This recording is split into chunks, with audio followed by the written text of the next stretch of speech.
And we're back. So previously we deployed Nessus Expert on a Red Hat 9 virtual machine, and we deployed 2 Windows Server, and we also deployed the blobs container. So we're using this as a file share, and then we're going to be moving files in and out using this blob securely, so we don't have to poke a hole through the internet. So I'm just going to go to my console and upload any files I need directly into the storage. So moving on to the next part of this part 4 series, we're going to be performing our first discovery scan, and we're going to onboard our Windows, the domain controller, and the member server.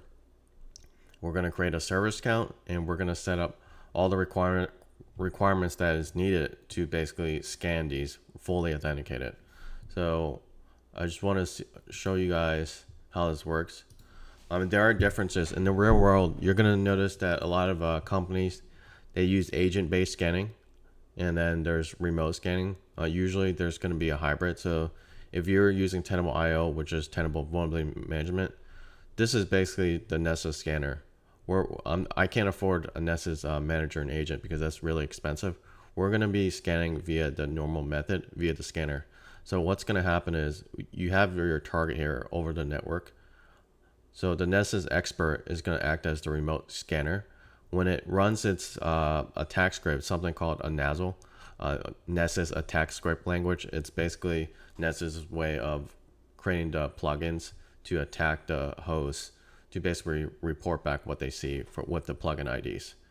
So you can read this here. I'll link this so you guys can check this yourself. But there are pros and cons doing either way. And I think for agent base, one good thing that we're going to be doing using the expert, the agent, you see right here, agents are not designed to perform network checks. So all the network type plugin IDs you will not see with agent base. So that's the only really big con with the agents. Even though it might work faster, we're going to do things with credentials. So that means with credentials, that means we have to set up, SMB type credentials like on the domain. I'm going to create a service account where we're going to use service accounts for both hosts, and then we'll set up the keys for the Linux. So let's jump straight into it. So here is my virtual machine screen, and I just spun everything up. So let's get into our Nessus really quick. So it's already started, so I'm gonna get in there.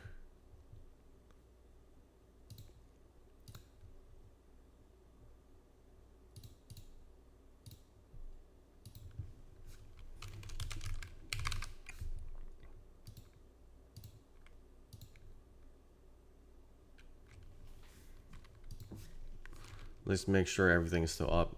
So, and then we're gonna get into our member server. Actually, let's do the DC. Yeah.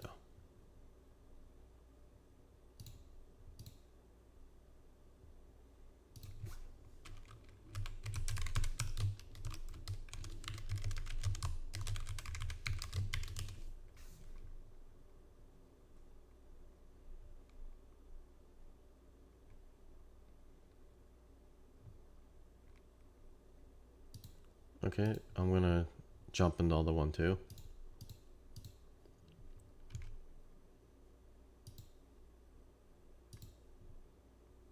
Actually, I think DC. So the requirements for Windows scanning, I'm gonna bring up the credentials. Where is it? So the requirements to do this, we need to basically configure these prerequisites to make sure that we can allow for scanning. So we're going to be using use case number 1 to configure a domain account for local audits. This will allow us to run the credential scan to report the CVEs in addition to the compliance scans later. So we need to just follow this step. I'm going to link this in the description so you guys can follow along, or you can just follow what I'm doing now because I'm going to set this up. So I'm in my domain controller here. So the first thing I'm going to do is go to active users and computers.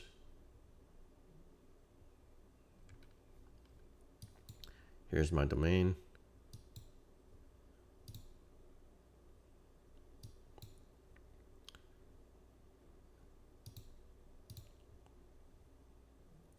Manage service accounts. You know what? I'm just going to drop it here for now. I'm going to create a new user. I'm just going to type Nessus. And I'll just type nessus.svc for service account. You guys can call it whatever you want. As you can tell, when I log on in Tenable, just remember this is the NetBIOS. We're going to use /nessus svc.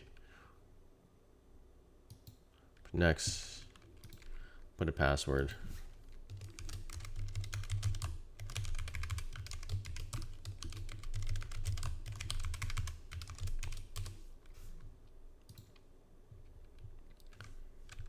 So what we're going to need to do is follow the instructions from this part. So we'll do this together. So the first part is we have to configure the policy. So computer configuration, okay. Local, okay, let's do that. So I'm going to do this on the group policy management. Go into your forest, go into your domain. And I'm just going to create a new one here. I'm just going to create a new GPO. I'm going to call it Nessus Scan GPO. Name it whatever you want. So we're going to click edit.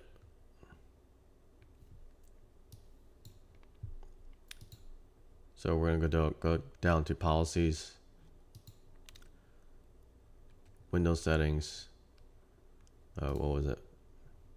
Local policy, security options. Local policy.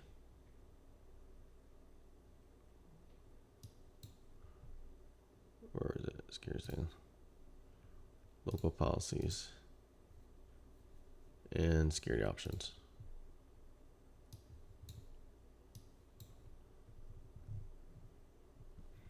And we need to look for this policy. Network access. So network access. Okay, right there. So we're going to double check that. We're going to define this policy. And we're going to put classic local users and authenticate as themselves. That would have said right there. Yep. And we're going to press OK. Let me move this. Okay, so that's number one. Number one is done. We're not going to, and then we're going to follow this part too. We're not going to be doing local accounts because I did create the DC with the AD. So now we're gonna add all this stuff. Okay, create a new security group. Okay, new. We're gonna do that. We're gonna press Nessus local access. Okay, let's go back to our AD.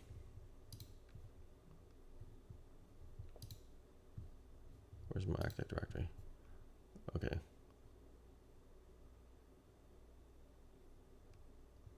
Let me organize this better. Let me just create a new group real quick. I'm gonna create a new OU. Got Nessus.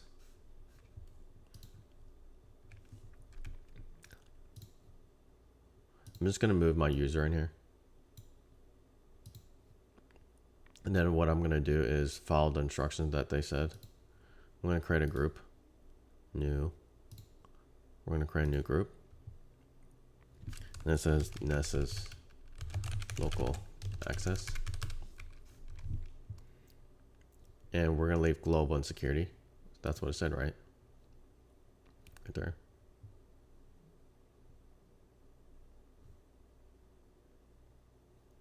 And that Nessus SVC account, we're gonna add it in there. Let's do that. Add to group. Type in Nessus, check name. Yep, and we're done. And then we have to still configure the rest of these. So create a group policy, Nessus scan GPO. I think I did that ahead of time. Nessus scan GPO. So let me go back to my group policy management. Oh, I already created one earlier. Nessus scan GPO. Okay, we're gonna follow this exact setting here next. So let's go to computer configuration policies. Okay. Computer configurations. Windows settings, security restricted groups. Security settings, restricted groups. Okay, restricted groups.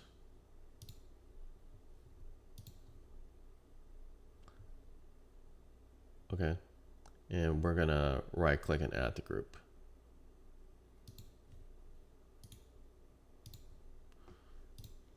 And I think we're gonna look for the Nessus. Yep.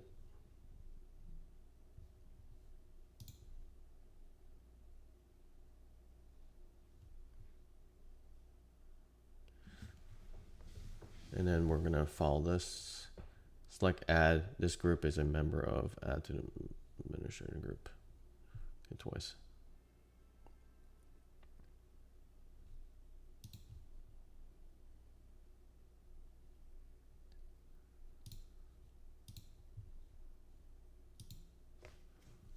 I think it said admin, right? Administrator.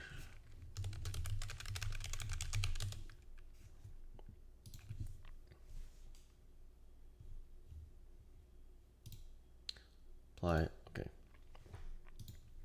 Okay, we did that part. Okay, we have to allow WMI, so let's follow this. Okay, we're gonna do this in the GPO. Okay. Security setting, Windows firewall settings. Okay. Inbound Windows firewall. Okay, where is the firewall?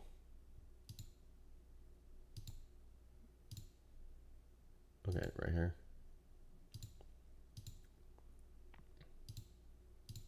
And we're gonna create an inbound rule. And it says WMI, right? So we're gonna use WMI right here. Next. And we're gonna leave all these boxes selected. That's what it said to do. And then we're just gonna allow. There. So now this part is done. Now we have to link this GPO. Okay, we're gonna link it to where you slapped your devices. So this is a member server. I'm on the DC right now, but we also need to make sure that GPO is selected. So I'm gonna go back. I'm gonna close this out. In the group policy management here, you have to link this to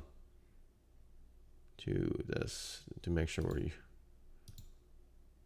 It all depends where you dropped your devices. So my domain controller is here, and my member server is here. So, okay, I'm gonna link,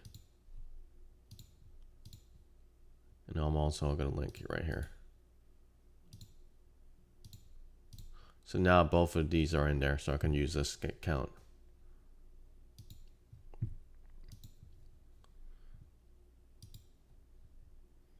And I don't think we need to do any of this.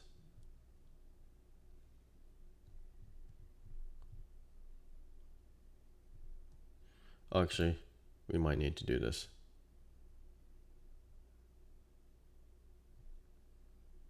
You know what? Let's run with this first. We'll figure this out later. So we're going to use Windows Firewall. So I think oh yeah, this is the SMB part.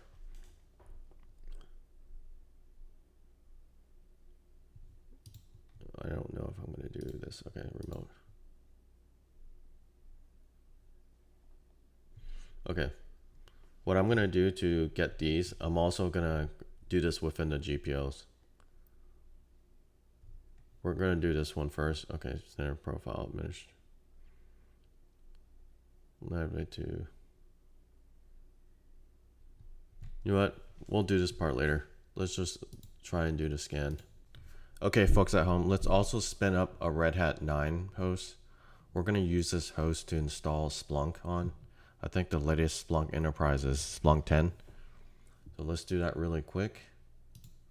Create. I'm just going to create. Let's use Red Hat 9.6 for this one.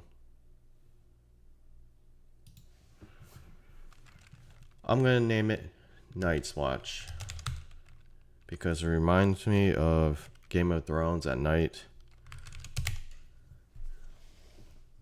And as we know, the SOC loves to stand those third shifts.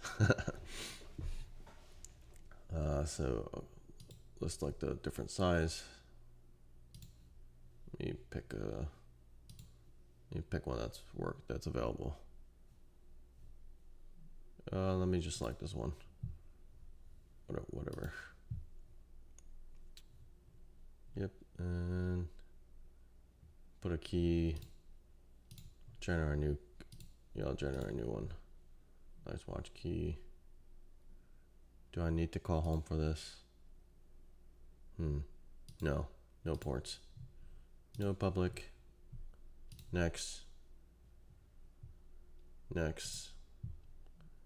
And slap this in the private subnet.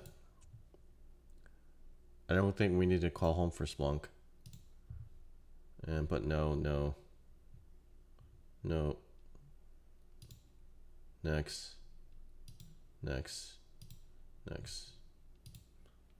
And yeah. And press create. We're going to use this before we run the discovery scan. That's why I want to have this up and online. I'm going to download the key.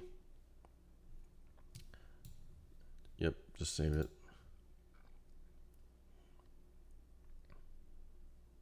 Okay, while that's up, we'll check our Splunk. Actually, I mean the Nessus GUI.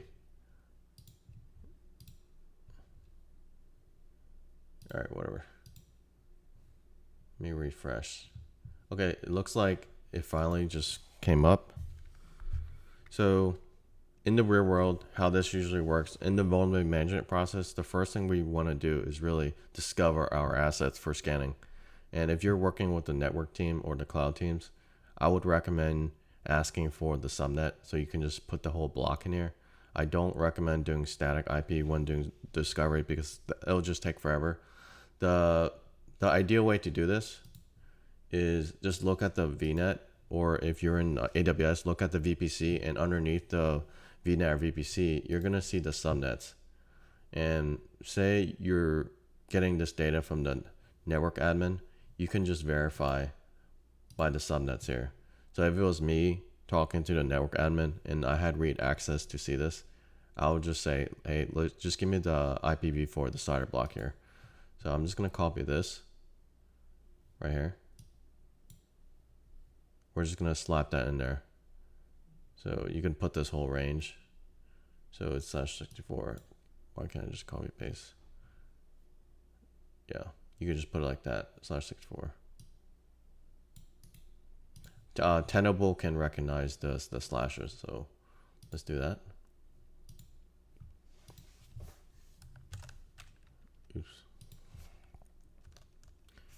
And what was it? /26. And before I fire this away, let's make sure that VM is up really quick. Virtual machine. Okay, the Night's Watch is up. Let me make sure I can talk to it real quick.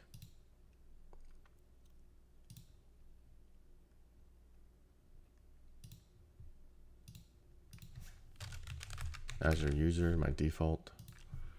I'm gonna connect into the Splunk.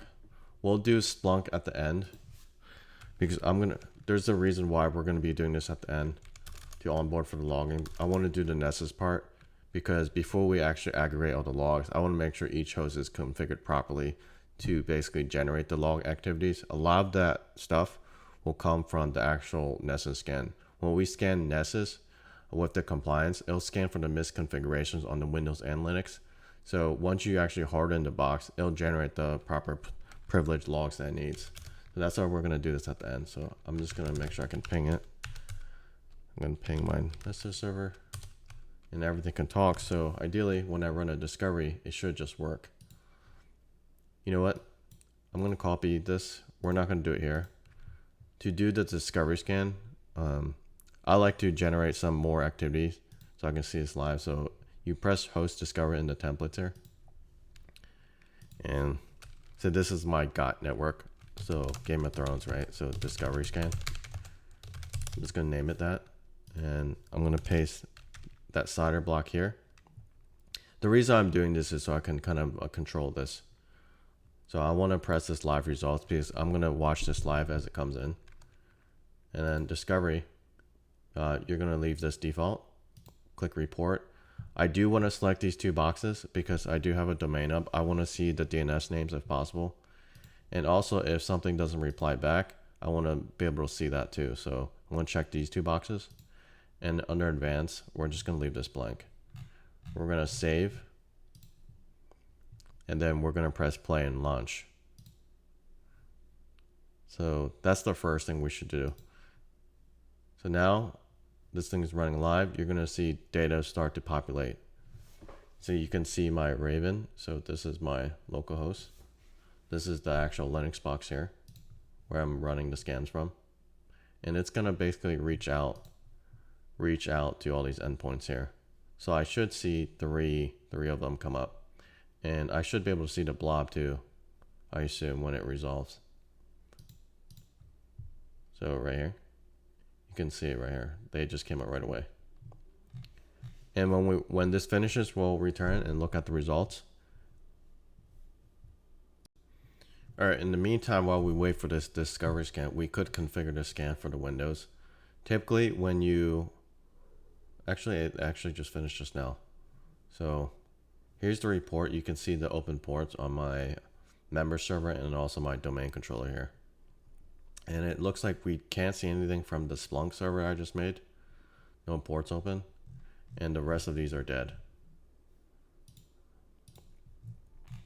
Right. What is this? Okay. Now let's go configure our other scan. So what I want to do a credentialed scan, you could press new scan. You could use any of these basic templates that they already have here. Like for example, you could do a basic network scan to scan for the vulnerabilities. We can press that.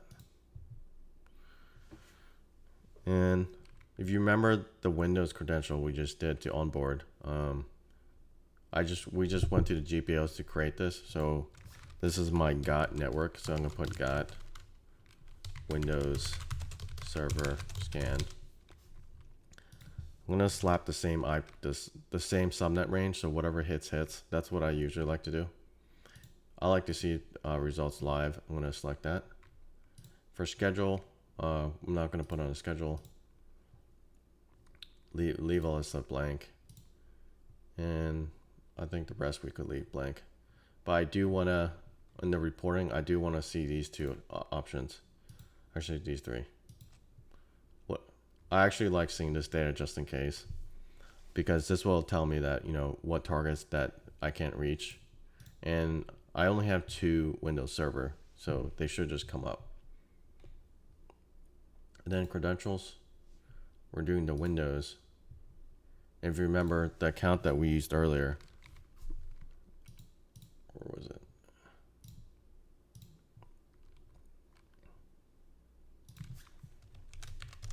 I think it was nessus.sec, right? You got whatever you guys named your service account.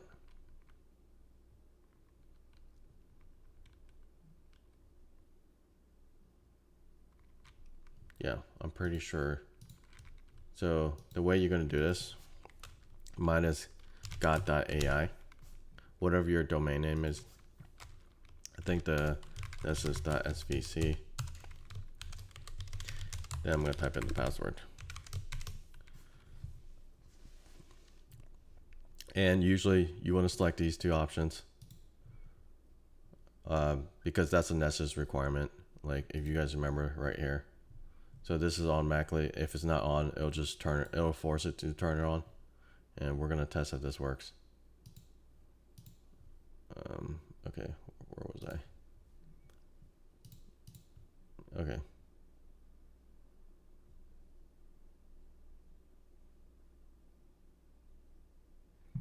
Okay, I think that's all we need to. And for the plugins, and earlier we talked about the plugins, how these are like the Nessus attack script language thingies. So I'm gonna show you guys what I mean by that. Like Tenable has a page where you can look at the plugins, and basically how they organize these is by the plugin IDs. So I'm just gonna click some random, and you can see how they built this.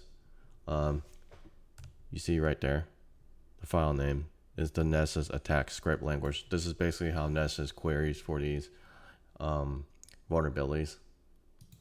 So we're gonna leave all of them checked. So just gonna leave them all, and just press save. And then one thing I do want to mention as best practice, if you read the Tenable documentation, I'm gonna paste a screenshot while I record this, but they actually recommend you not to have like tailored scans. You should turn everything on. There shouldn't be any reason why you should like disable plugins here and there just for like Windows and Linux.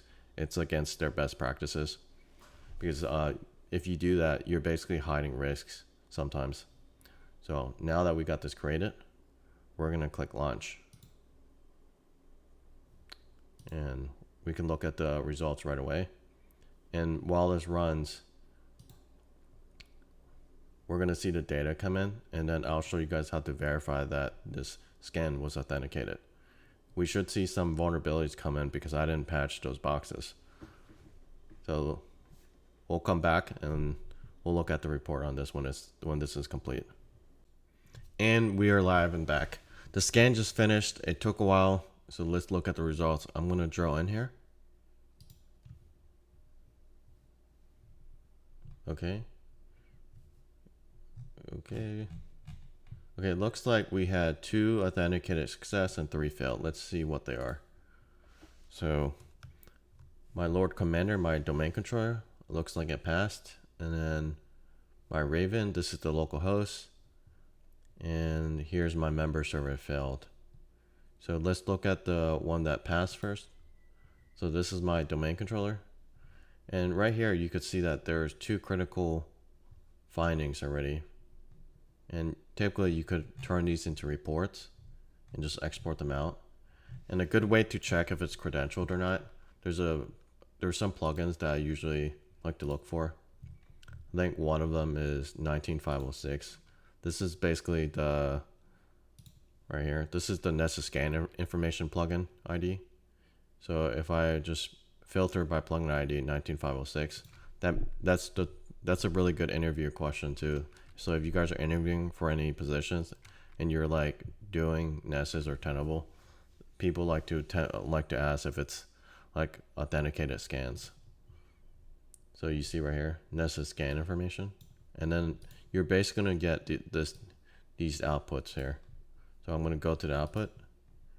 You see I'm coming from my Raven scanner on .70, and right here you can see that it was fully authenticated.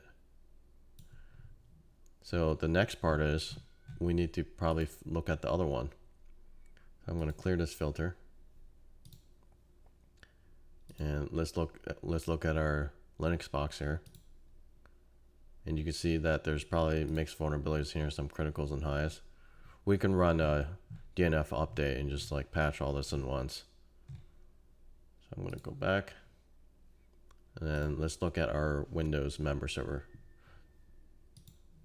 So why didn't this get authenticated? So we go back and do the same thing. So plugin ID 19506,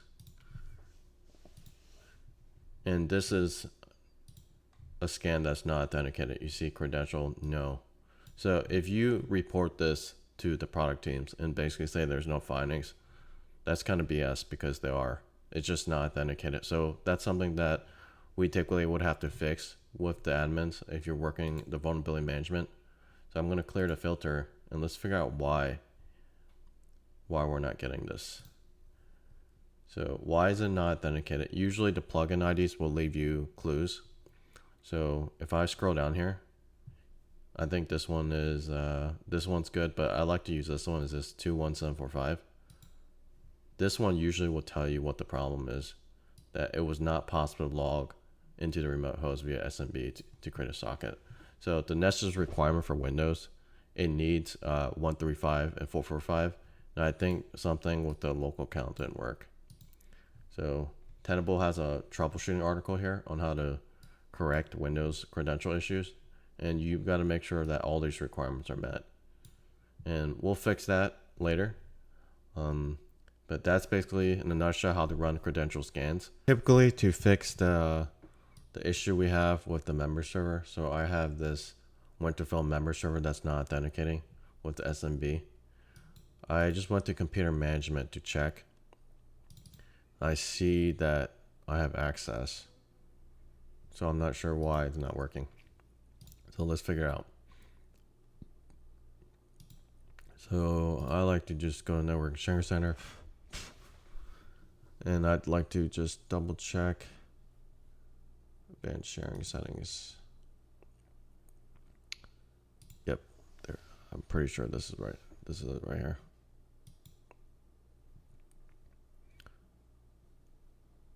Yep, discovery. Let's try that again. So my Winterfell server.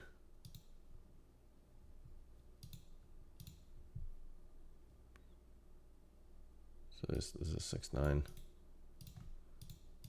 We'll just scan this by itself to make this faster.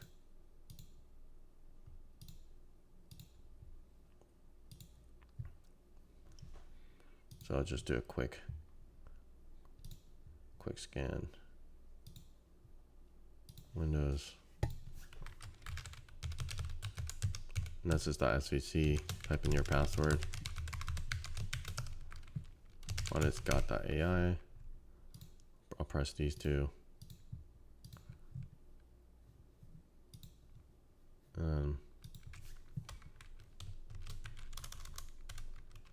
Windows troubleshooting scan. I'll just do a single host here. We'll watch this live. And I want to see all this in case something doesn't respond. Save. Let's just run it.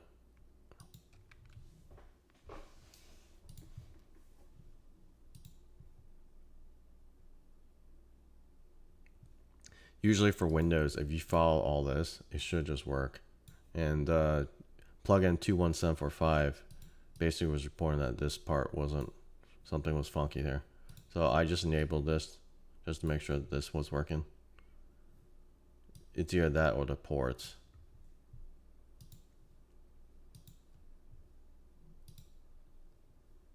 So we'll come back and double check this post that we resolved this credential issue. So in the real world, you're going to see this a lot where you might have a WMI issue impacting compliance or something else. There's always usually something that's broken because the admin are changing stuff or Microsoft made updates. So that's very common. Okay, this WMI is coming in. We'll come back and return when this is finished. Okay, and we're back. We just corrected the problem on the member server. The scan just finished. Let's look at the results. So remember the 19506, you can tell by this name right here, 19506. If we go down and check the output, it says right there, credentials, yes. So that was the fix. So if you guys have any issues, refer to Tenable's documentation for troubleshooting. You guys got to make sure that all this is in place. So again, what I did was I went locally on this server itself, like this host. I went to control panel, and I just went to the network and sharing center, and I turned this one little button on, file and printing sharing. I've been doing this for a while, so sometimes when I just look at the plugins, I already know what the problem is just by looking at it. over time, you guys will get here too.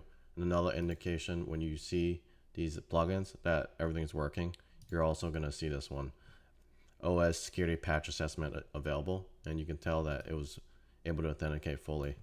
And while I was waiting for the scan, I also kicked off a new scan.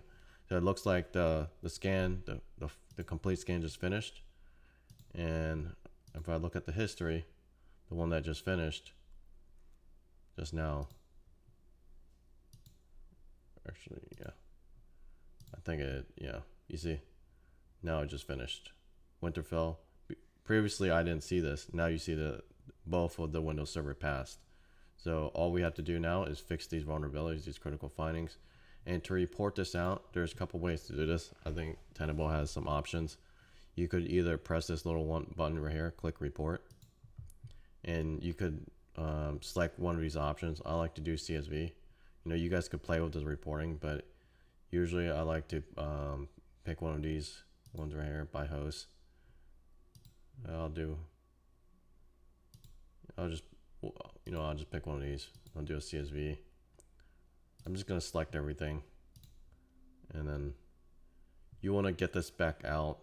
So to get this back out, because we don't have Excel here, you can use the Azure commands to dump this back into your bucket.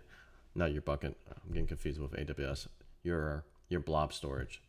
So, and then you can open to actually fix this. Or for now, because I don't want to do all that, just press report. Let's just see the HTML complete list. I want to see a detail list. And we should be able to open up this file with Edge. Another thing I want to point out, something that I didn't realize, I think Tenable made some changes to the compliance configuration scans. I no longer see the Windows audit files to do like the dissystig or CIS on the Windows Server itself. So that might be a problem later. We'll do a workaround and just do with the SCAP scan or something like that. But that's just something I want to point out. Earlier when I was trying to configure the scans, I noticed that there's no such audit file to actually do this. So if you look at the compliance here, see when I type in Windows, there's no such thing. So I just noticed that last time I was doing this a couple years ago, or actually earlier this year, I could have swore a Windows Server was available, and something must have changed with this trial version. So let's open that one file that we just had, and then we'll close this out for the next video. So here's the report. And while this loads, in the next video, we're going to be onboarding the Linux host for scanning. So we're going to deploy the public and private keys. So Nessus basically needs the private key, and then we're going to authenticate via the public key on the actual host.